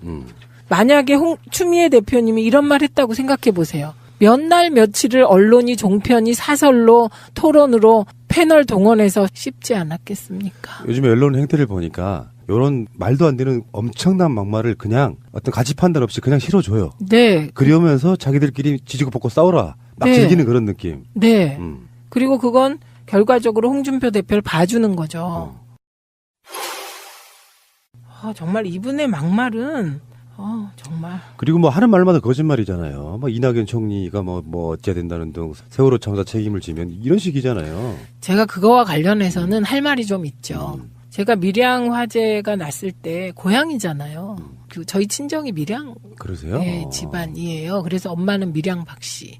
밀양군 삼낭진읍 율동리가 제 호적에 오랫동안 제 호적 주소였거든요. 그러니까 밀양 그러면 느낌이 좀 다르죠. 아무래도 고향이니까. 그런데 밀양에서 화재가 났는데 걱정이 더 막 되잖아요. 그래갖고 막 보는데 또 갑자기 자유한국당에서 논평을 내기를 빨리 수습하자. 그리고 유가족도 위로하고 빨리 뭐 하자. 이렇게 나야 되는데 문재인 정부 비난부터 시작을 하더라고요. 김영섭 부대변인. 문재인 정권과 민주당은 대한민국이 불타고 있는데 책임 회피만 하고 있을 것인가라는 입장문을 내고요. 세월호 참사를 정치에 이용해 집권한 정권이 출범 9개월 만에 대한민국을 불구덩이 속으로 몰아넣고 있다. 이런 진짜. 아니 말이 안 되는 논평들을 내기에 제가 생각해 보니 그 화재 현장에 도지사가 없더라고요. 그래서 왜 이런 큰 참사가 났는데 경남도지사는 안 보이지? 이렇게 트윗을 올렸습니다. 지휘권은 광역단체장한테 있는 것 같잖아요. 네. 근데 문재인 대통령이 현장에 내려가서 위로할 때 그 표정 보셨잖아요. 네, 아이고. 예, 정말 그 표정이 모든 걸 말해준다고 생각하고요. 그리고 현직 대통령은 국민들이 당하는 아픔에 대해서 무한 책임을 느끼는 게 맞는 것 같고요. 이게 노무현 대통령과 문재인 대통령으로 이어지는 그 DJ도 그랬고요. 민주정부 대통령들의 기본 마음의 자세 같습니다. 그런데 그것은 올바른 자세고요. 자꾸 자유한국당의 논평이 점점점 이상해지고 뭐 내각 총사퇴도 나오고 뭐 하여튼 별의별 말이 다 나와서 제가 또 두 번째 트윗을 날렸죠. 지금이 내 탓 할 때냐. 그래서 이게 살펴보니까 경남도지사가 홍준표 대표였는데 대선 나가느라고 경남도지사를 그만두면서 꼼수를 피워서 재보궐선거도 못하게 만들었더라. 그런데 기본적으로 소방직은 지방직이다. 그렇죠. 예, 그리고 그 소방에 대한 인사 등 모든 지방 최민희 의원과 깨먹는 시간 달달달달. 우리 미니 하고 싶은 말 다해. 미니 35번째 시간입니다. 의원님. 안녕하세요. 예, 어서 오십시오. 반갑습니다. 예, 어서 오시고요. 자, 우리 최민희 의원님은 민주당 디지털 소통위원장이시고요. 현 남양주 병지역위원장이시고 지역구는 우리 이주영 실장님께서 설명해 주시겠습니다. 네, 지역구는요. 와부읍, 진건읍, 조안면, 태교면, 금곡동, 양정동, 다산 1동 2동입니다. 이것도 2월 달에 2심 판결이 잘 나와야 이게 의미가 있는 건데. 의원님 표정이 어두워졌습니다. 아이고 죄송해요. 처음부터 이렇게. 아니 근데 그 말을 하니까 갑자기 이 심장에서부터 명치까지 이런 데가 쫙 얼어붙는 느낌이 드는데요. 그게 2월 8일이었던가요? 9일이었던가요? 네. 2월 8일? 네. 2월 8일에 좋은 결과가 나오도록 그 애청자 여러분들께서 길을 모아서 그 이야기 들었잖아요. 박근혜 씨도 배웠잖아. 원하면 우주가 다 그걸 들어준다고. 알겠고요. 어서 들어오시고요. 제도로서의 민주주의가 흔들리고 구타는 일은 이제 없습니다. 민주주의가 밥이고 밥이 민주주의가 되어야 합니다. 자, 가짜 뉴스 댓글 조작 등 고발하신 우리 위원장님. 네. 설명 좀 해주세요. 이게 지금 211건을 우선 고발했다 그러는데 네. 보니까요 희한한 것들이 굉장히 많대요. 제일 희한한 거는요. 네. 문재인 대통령의 임기가 2008년 2월 24일까지다라는 겁니다. 그 이유가 뭐예요, 그건 또? 그냥 이유 없죠. 근데 그 악의는 없어 보이고 약간 모자란 건데, 그건? 그게 가짜 뉴스예요. 그런 거를 보고 좋아하는 거죠. 서로. 그런 거 있고요. 그다음에 뭐 아시겠지만 그 문재인 대통령과 김정은 합성 사진. 아, 그거 지금 저희 한국당 강사 앞에 있는 거. 뭐 하여튼 제 입으로는 표현하기 싫은 문제들입니다. 그리고 청와대에서 탄저균을 수입해서 청와대 직원만 맞았다. 이거는 뭐 가짜 뉴스라고 언론에서도 몇 번이나 확인했던 사안인데 이게 가짜 뉴스로 돌고 있습니다. 예. 그리고 이제 요새 문제되고 있는 노무현 대통령과 DJ를 국정원이 뒷조사했다는 거 있잖아요. 대북 특수 공작금으로 그것도 조사했는데 두 분 다 깨끗했다. 아무 혐의가 없었다. 이렇게 된 사건이거든요. 그게. 그렇죠. 그러니까 그런데 연호 공작이나 데이비드슨 공작이 결국은 노무현 전 대통령과 DJ의 정말 청렴 결백함을 증명해준 공작임에도 청렴 결백은 딱 띄어버리고 노무현 전 대통령과 DJ의 비리가 있고 돈이 외국에 어마어마하게 숨겨져 있어서 국정원이 조사까지 했다더라. 여기까지 끊어서 가짜뉴스가 도는 거죠. 저도 저쪽에 가짜뉴스를 접할 기회는 사실 많지 않은데 간간히 그런 것들을 보면 황당한 뉴스들이 굉장히 많더라고요. 네. 사실은 그런 것들이 대통령 지지를 끌어내리는 책동에 가까운 거죠. 끌어내리게 되고 그리고 이제 그중에 색깔론과 연관된 거 예를 들면 평창 평화올림픽을 평양올림픽이라고 하면서 뭐 현송월 관련해서 이런저런 걸 만든 거 뭐 이런 거는 자유한국당이 총 공세를 하는 시점과 맞물리면 가짜뉴스가 영향을 발휘하게 되는 그런 사건이죠. 그런데 저희가 사실은 가짜뉴스 신고센터 만든 거는 뭐 한 이제 3주, 4주 됐고요. 거기에 신고 건수 접수된 게 5,600건입니다. 이게 2월 29일 기준이고요. 그래서 그 5,600건을 분석을 계속하고 있는데 1차로 분석한 자료 중에 211건을 고발을 했는데요. 대개 이 고발할 때 검찰에 고발을 해요. 그런데 우리는 검찰에 하지 않고 서울경찰청 사이버수사대에 직접 했습니다. 그 이유는 아무래도 검찰에 가면 검찰이 검토해서 이걸 경찰로 내려보내요. 그래서 그 시간을 좀 생략하기 위해서, 단축하기 위해서 서울경찰청에 직접 고발했고요. 이게 경찰에서도 되게 신속하게 반응이 왔습니다. 예, 그래서 사이버 2팀장이 우리 고발한 변호사님들에게 연락이 왔더랍니다. 예, 고발인 진술 시간 잡자고. 빠르네. 예, 오전에 기자회견하고 고발했는데 오후에 연락이 바로 온 거예요. 빨리 받아줬다는 건 빨리 처리하겠다는 의지를 드러낸 거죠. 그게 맞는 거죠. 경찰이 현직 대통령을 명예훼손한, 모욕한 이런 건들에 대해서 신속히 수사하는 게 맞는 거죠. 예, 그리고 또 한 가지 말씀드릴 것은 가짜뉴스와 네이버 댓글과 관련하여 정말 수없이 많은 문제 제기가 SNS상에 있었던 걸 알고 있었고요. 저희가 그 SNS를 모니터까지 하고 있었습니다. 그런데 저희가 고발을 하려면 무조건 고발할 수가 없어요. 최소한의 요건이 되는 것들을 찾아야 되거든요. 그래서 그렇게 찾은 게 이번에 211건이었다. 이렇게 말씀드리고 그중에 한 11건 정도는 딱 떨어지는 것들입니다. 명백한 허위사실 명예훼손. 예. 그리고 저희가 이제 가짜뉴스 댓글 조작 법률 대책단 외에 가짜뉴스 댓글 조작 모니터단을 또 모집을 했어요. 그래서 그게 50여 명 이상이 들어오셨기 때문에 일단 구성된 모니터단과 함께 가짜뉴스 댓글뿐만 아니라 종편의 왜곡 보도에 대해서도 모니터를 하기로 했습니다. 그렇죠. 합법적인 가짜뉴스들이 많잖아요. 네. 네. 그리고 그 합법적 가짜뉴스들은 이게 가짜뉴스 팀과 결합되면 또 파급력이 크기 때문에 하고 있고요.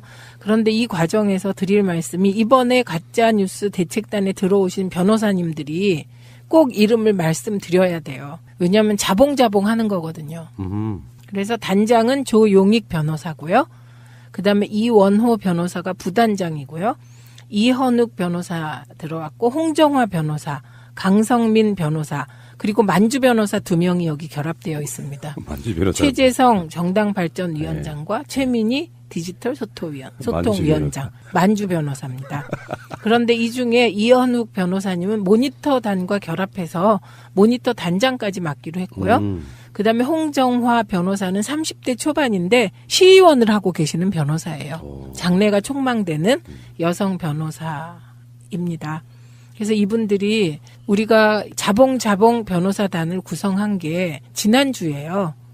이것도 구성하게 된 게 뭐 몇천 건의 고발이 신고센터로 접수됐는데 정말 죄송한 말씀인데 당의 법률 실무를 담당하는 변호사가 한 명밖에 없습니다. 아, 앞으로 좀 충원을 하셔야겠네요. 근데 충원을 못 한대요. 법적으로? 예, 정당법상 아하. 당직은 100명밖에 임명을 못 하게 돼 있다고 합니다.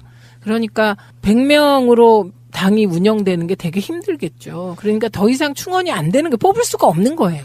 요거는 근데 또 정치 비용 측면에서 또 늘리자고 직접 말하기도 힘든 부분이 있네요. 네, 그래서 정말 당원과 지지자들께서 막 답답해 하실 때, 저는 더 답답했습니다. 제가 제일 답답했던 거는 제가 현역 의원이라면 9명이에요, 보좌진이. 그러니까 그 9명과 한 달만 싹 뒤지면, 이거 다 잡아낼 수 있거든요. 근데 저는 혼자인데, 진짜 답답했습니다. 예. 디지털 소통위원회 실제로 이렇게 속해 있는 다른 분들이 없으신 거예요? 그러니까 디지털 소통위원회가 밑에 디미국이 있습니다. 그 디미국의 직원이 6명이에요. 그 6명이 다 역할이 나누어져 있겠죠. 누구는 홈피 관리하고, 누구는 뭐 팟캐스트와 뭐를 맡고 있고, 또 누구는 웹 디자인만 담당하고, 누구는 총무를 담당하고, 누구는 대표님을 쫓아다니면서 뭐 페북도 하고 뭐 이런 것도 담당하고 역할이 다 있어요. 손이 엄청 부족하군요. 네, 그러니까 지금 이 가짜뉴스 법률 대책반을 지원하는 실무자는 우리 홈피 다 혼자 관리하는 분이에요. 그분이 이것까지 하고 있어서 고생하십니다. 네. 김용근 부장은 밤잠을 설치고 토요일 날도 우리 같이 나와서 일했고요. 일요일도 혼자 나와서 일했어요. 이게 사람이 할 짓이 아닌 게 저도 이제 여기저기 이런 저런 걸 보면서 이게 너무한다. 근데 일부 노인들은 믿으시겠네 하는 뉴스들 간혹 요즘에 접하거든요. 근데 이게 법적으로 처벌이 어떻게 될까 계속 고민 좀 해봤던 그런 부분인데 드디어 이제 칼을 확 빼든 거네요. 네, 그리고 우리가 어제 211건 고발한 이후에 새로운 흐름도 있습니다. 어떤 흐름이냐면 지금 긴급 전달이라는 카톡이 도는데요. 메시지가. 그 내용 알려드릴게요. 예.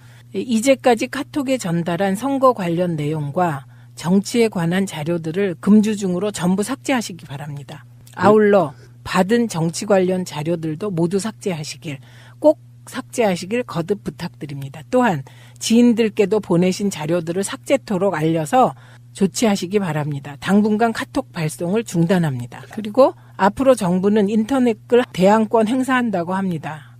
이게 뭔가 주어스러가 안 맞죠? 예, 아시는 지인들께 이 내용을 알려 지금까지 인터넷과 기타 카톡 등 모든 상황을 이번 주 안에 점검해서 삭제 정리토록 독려해 주세요. 걸면 걸린답니다. 네이버는 정부가 간섭 중이며 카톡도 곧 시행할 예정이라고 하니 빨리빨리 정리하시기 바랍니다. 이거는 그동안 가짜 뉴스를 유포한 것으로 추정되는 누군가가 지금 긴급 전달 방식으로 SNS에서 톡을 보내고 있습니다. 그러니까 반응이 온 거죠. 요즘에 네이버에서 그런 댓글 다시는 분들이 어제 고소고발 건을 보고 막 댓글을 지우는 게 지금 또 SNS에 또 화제예요. 막 네. 지워가지고. 근데요, 의원님, 이거를 어느 세력이 하고 있다는 건 추정이 되잖아요. 추정할 뿐이지 이 부분은 이제 만약에 막 그 추적을 했는데 조직적으로 매크로를 돌렸다거나 조직적으로 악성 댓글을 만들어서 돌렸다거나 이게 밝혀지면 이거는 뭐 정말 큰일이죠. 제2 이제 국정원 댓글 선거 개입 사건 일어나는 거지 뭐. 네, 그렇죠. 한번 탈탈 털어야 됩니다. 저희도 너무나 명백한 사실, 허위사실. 이게 말도 안 되는 허위사실인데 허위사실하고 명예훼손에 정말 심각하게 해당되는 것들 저희들 자료 수집하고 있거든요. 우리도 지금 변호사를 고용을 했어요. 그래서 아주 뿌리를 뽑아보려고. 그런 측면도 있고, 뭐, 어쨌든 간에 가짜뉴스는 안 되는 거죠, 여러분. 그리고 진짜 중요한 건요, 이제 이게 한번 휙 돌아서 그렇게 고정관념이 박혀있는 사람들. 어차피 돌아버린 뉴스는 지워버리거나 이런다고 할지라도 그게 정정이 안 된 생체로 그냥 그 사람들 뇌리에 남아있거든요. 그쵸. 이게 더 문제라는 거고요. 그 다음에 이제 걱정하고 계신 네이버 관련해서도 1차로 미방위, 그러니까 과기정통위, 민주당 국회의원들과 원내 수석이 네이버 관계자들을 만났습니다. 지금 문제 제기하시고 계신 거 이제 몇 가지로 정리를 하셨을 텐데 이거 방송하신 적 있으시죠? 네이버 문제. 여기서 알고리즘 문제, 그다음에 댓글 정책 전환 문제, 그다음에 금치거 문제. 이 금치거 문제는 이시영 관련한 그 단어 검색어를 없애달라 그래서 네이버가 없애준 적도 있고요. 그렇죠. 그건 네이버의 정책에 따라 없앨 수도 있는 겁니다. 그런데 네이버가 지금 온갖 그 쌍욕, 여성 비하 이런 것들도 삭제를 안 하고 있습니다. 그래서 네이버 댓글이 지금 일배화되고 있다는 비난이 많이 솟구치고 있거든요. 근데도 가만히 있는 건데 이 네이버와 관련하여서도 저희가 어쨌든 기술적으로 검토를 지금 하고 있고 우선 매크로부터 고발 조치할 겁니다. 네이버가 왜 그러는지는 불공평하잖아요. 네. 박근혜 정권 때에 비하면. 네. 근데 청와대에 지금 수석도 한 분 계시는데 출신이 왜 그러는 건지는 분석해 보신 적 없어요? 왜 그러는지는 모르겠지만 발단은 압니다. 지난 국정감사에서 자유한국당의 몇몇 의원들이 네이버 알고리즘 문제를 제기했어요. 그리고 그 네이버 알고리즘 문제를 제기할 때 네이버 대표가 나가서 막 적극적으로 동조하고 그런 이후에 지금 네이버 알고리즘이 바뀌었습니다. 그 공감순 대 비공감순, 뭐 순공감순, 1대1에서 1대3 뭐 이런 문제. 그래서 말씀드리고자 하는 것은 제가 그동안에 굉장히 힘들었어요. 왜냐하면 당은 꼭 알아야 할 어제의 뉴스. 청와대는 한병도 정무수석이 내일 이명박 전 대통령의 사무실을 찾아 올림픽 개폐막식 초청장을 전달한다고 밝혔습니다. 발표 뒤 바로 MB 측 인사들 사이에선 참석을 긍정 검토할 것이란 얘기가 흘러나왔습니다. 앞서 이 전 대통령은 올림픽 유치 사실을 강조한 바 있습니다. 평창 올림픽을 어렵게 유치를 했습니다. 우리 국민 모두가 총단합해서 이 때문에 올림픽을 유치한 대통령이 참석 못할 게 뭐 있느냐는 의견이 주변에 있는 겁니다.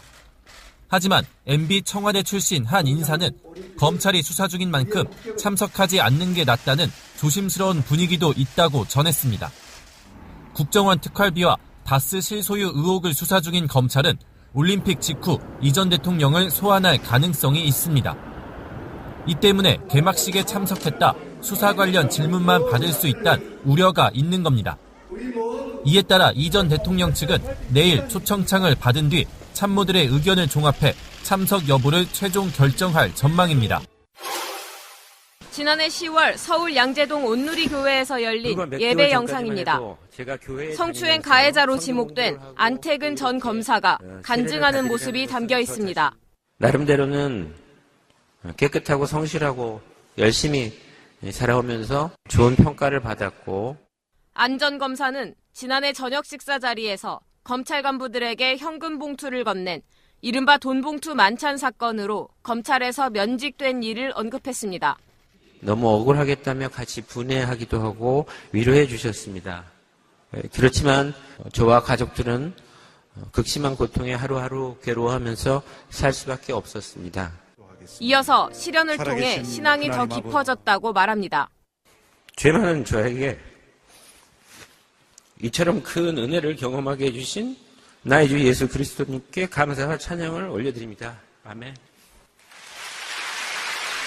이 영상은 현재 유튜브에서 조회수 수만 회를 기록하고 댓글도 이어지고 있습니다.